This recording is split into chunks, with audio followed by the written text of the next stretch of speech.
Have they hurt you?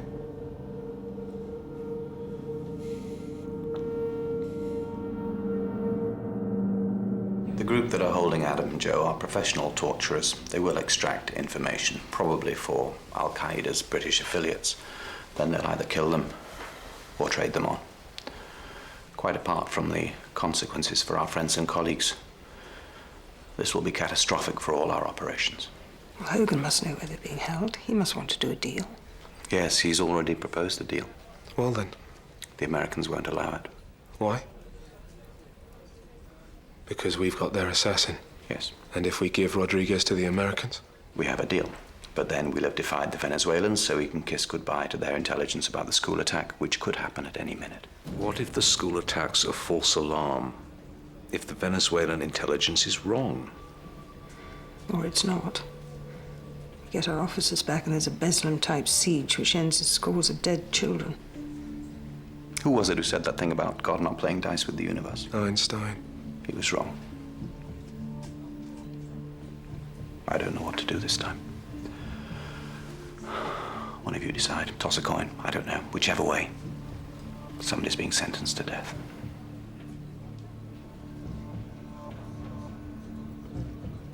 We work out what all the players want. Then we load the dice in our favor. How?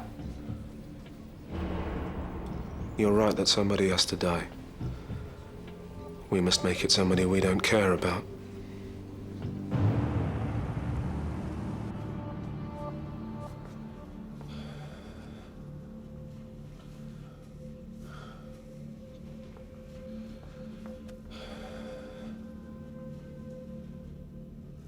I haven't tortured you.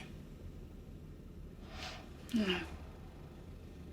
They were going to, but I made a strong moral case against it, pointing to the fine example we've been setting the world recently. Our enemies don't exactly play by the Queensberry rules. We allowed rendition and legitimized torture. Not even taboo anymore. This is what happens when it becomes a norm, when everybody does it. Nobody cares anymore. Please don't start out with we bring it on ourselves. I think not torturing people is the closest to a moral absolute there is, actually. At the very least, it's the norm that we should aspire to. It's wrong. Joe, they didn't do anything. You're okay. I prefer not to be here right now. Logan's got a tracker on him. They'll pick him up. Then they'll come and get us.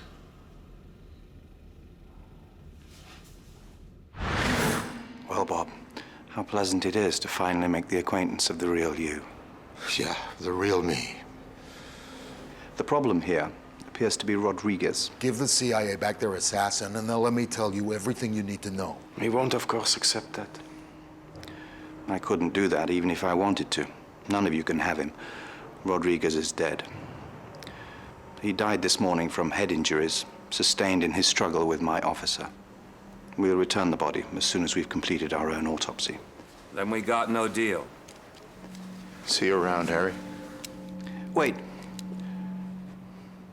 Whilst I'm sorry for the death of your agent, I feel I must point out that we are less than happy that he, with your approval, was intending to kill this man's president on our soil. We can, however, make the CIA an offer which we hope will more than make up for his death. I'm listening.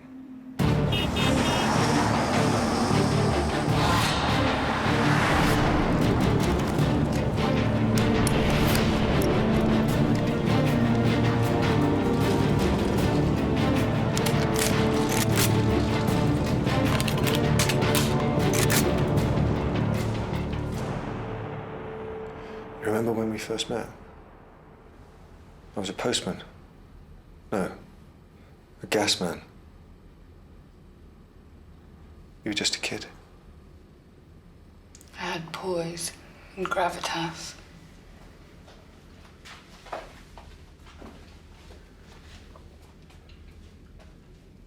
Joe.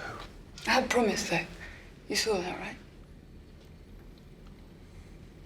That's one of them. Have they hurt you? done anything. Who's that? It's nothing, it's just a recording. They're just trying to terrorize us, soften us up. They're succeeding. Adam! Block it out, just block it out. Do what you can to block it out, that's all. Adam, that's Zaf. It isn't. That's Zaf on the tape. It isn't. It isn't, sir.